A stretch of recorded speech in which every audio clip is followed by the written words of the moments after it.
누구나 한 번쯤은 상상해 봤을 겁니다. 만약 내가 복권 1등에 당첨된다면 이 지긋지긋한 현실에서 벗어나 완벽하게 새로운 삶을 살 수 있을 텐데. 짧은 팅.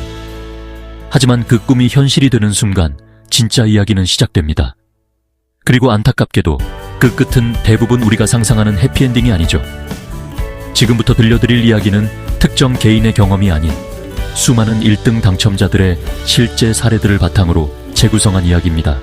통계에 따르면 갑작스러운 거액의 당첨금을 손에 쥔 사람들 중 5년 안에 이전보다 더 불행해지거나 파산하는 비율이 무려 70%에 달한다고 합니다.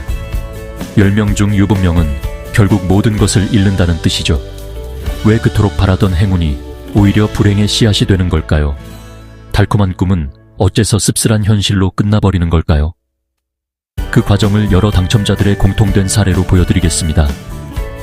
모든 것은 어느 당첨자의 평범했던 저녁, 무심코 산 복권 한 장에서 시작됐습니다. TV에서 흘러나온 당첨번호를 확인하던 순간 그의 심장은 멎는 듯 했습니다. 그는 숫자를 몇 번이고 다시 확인했습니다. 1등. 분명 1등이었습니다. 며칠 뒤 그의 은행 계좌에는 평생 보지 못한 숫자들이 찍혔습니다. 그는 세상을 다 가진 듯 느꼈고 모든 것이 달라질 거라 믿었습니다. 그러나 그것이 거대한 착각의 시작이었음을 깨닫기까지는 오래 걸리지 않았습니다. 달콤한 시작, 그리고 너무나도 씁쓸한 끝. 이것이 정말 갑작스러운 행운을 맞이한 사람들의 정해진 운명일까요? 꼭 그럴 필요는 없습니다. 앞서 본 사례의 비극은 돈 그 자체가 아니라 준비되지 않은 마음과 계획의 부재에서 비롯된 것입니다. 만약 당신에게 이런 행운이 찾아온다면 가장 먼저 해야 할 일은 아무것도 하지 않는 것입니다. 네, 맞습니다. 최소 90일 동안은 모든 것을 멈추세요. 이 시간은 흥분을 가라앉히고 당신의 익명성을 지키며 앞으로의 긴 여정을 위한 정신적 준비를 하는데 반드시 필요합니다. 섣부른 결정 하나가 모든 것을 망칠 수 있습니다. 두 번째, 당신의 편이 되어줄 전문가 팀을 꾸리세요. 여기서 핵심은 당신의 편이라는 점입니다.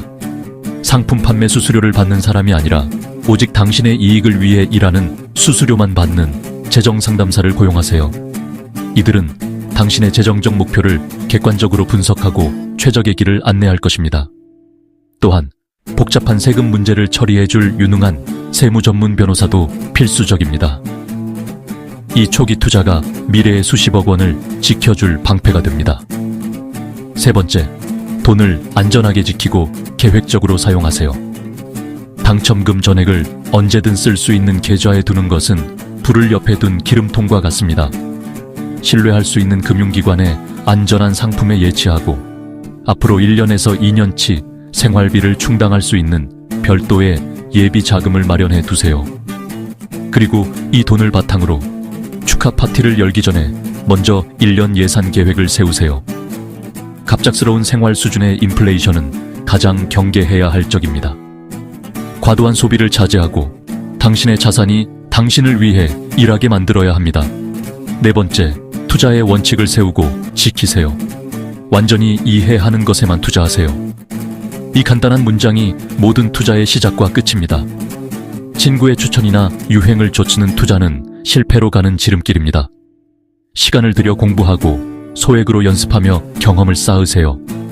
장기적으로는 저비용 인덱스 펀드 중심으로 분산된 포트폴리오를 구성하는 것이 변동성을 줄이고 안정적인 성장을 추구하는 현명한 방법입니다. 다섯 번째, 사업을 하려거든 철저히 사업가처럼 행동하세요. 커피를 좋아한다고 해서 카페 사장으로 성공하는 것은 아닙니다. 열정만으로는 임대료와 인건비를 낼 수 없습니다. 사업을 시작하기 전에 시장 조사를 통해 수요를 검증하고 고정비와 변동비를 포함한 상세한 사업 계획을 수립해야 합니다. 그리고 가장 중요한 것, 언제 사업을 접을지에 대한 손절매 규칙을 미리 정해두어야 합니다. 감상에 빠져 더 큰 손실을 부르는 우를 범해서는 안 됩니다. 여섯 번째, 돈을 요구하는 관계에 명확한 경계선을 그으세요. 당신의 성공 소식이 알려지면 수많은 사람이 도움을 요청하며 찾아올 것입니다. 모든 요청에 응하다 보면 당신의 자산은 물론 인간관계까지 망가질 수 있습니다.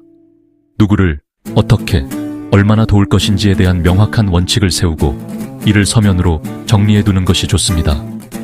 거절은 어려운 일이지만 당신과 당신의 미래를 지키기 위해 반드시 필요한 기술입니다. 통계는 때로 우리를 좌절하게 합니다.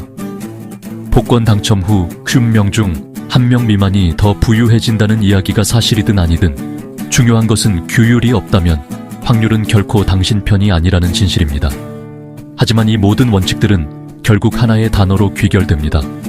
바로 지혜입니다. 부는 지혜를 가져다 주지 않지만 지혜는 부를 관리하고 성장시킬 수 있습니다.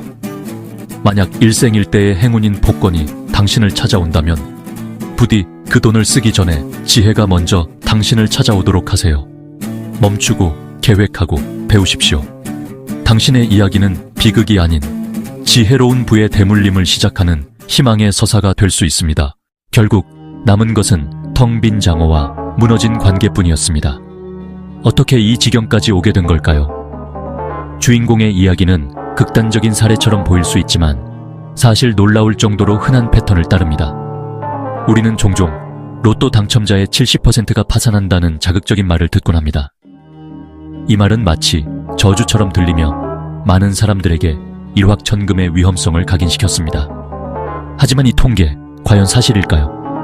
결론부터 말하자면 70% 파산설은 명확한 출처가 확인되지 않은 일종의 도시 전설에 가깝습니다. 여러 매체에서 반복적으로 인용되었지만 그 근거가 되는 구체적인 연구를 찾기는 어렵습니다. 그렇다고 해서 로또 당첨의 위험이 과장되었다는 뜻은 결코 아닙니다. 오히려 검증된 보수적인 연구 결과들은 더 현실적이고 냉정한 경고를 보냅니다. 예를 들어 공신력 있는 기관들의 연구에 따르면 당첨자의 약 3분의 1은 결국 파산 법정에 서게 될 가능성이 있습니다. 특히 당첨 후 3년에서 5년 사이에 재정적 파탄을 맞을 확률이 가장 높다고 분석됩니다. 또한 미국의 한 연구에서는 약 44%의 당첨자가 5년 안에 당첨금의 전부를 탕진하는 것으로 나타났습니다. 이는 거의 절반에 가까운 사람들이 짧은 시간 안에 다시 원점으로 혹은 그보다 더 못한 상황으로 돌아간다는 것을 의미합니다. 70%라는 자극적인 숫자 대신 우리는 3명 중 1명, 2명 중 1명이라는 훨씬 더 현실적인 확률에 주목해야 합니다. 이 위험은 먼 나라의 이야기가 아닙니다.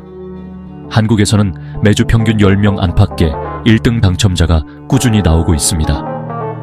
특히 경기가 어려워지고 살림이 팍팍해질수록 복권 판매량은 오히려 늘어나는 경향을 보입니다. 이는 절박한 현실 속에서 더 많은 사람들이 인생 역전이라는 단 하나의 희망에 기대고 있다는 뜻이기도 합니다. 하지만 준비되지 않은 행운은 축복이 아닌 재앙이 될 수 있습니다. 부자가 되는 것보다 그 부를 지키고 관리하는 것이 훨씬 더 어렵다는 사실을 이 숫자들은 명백히 보여주고 있습니다.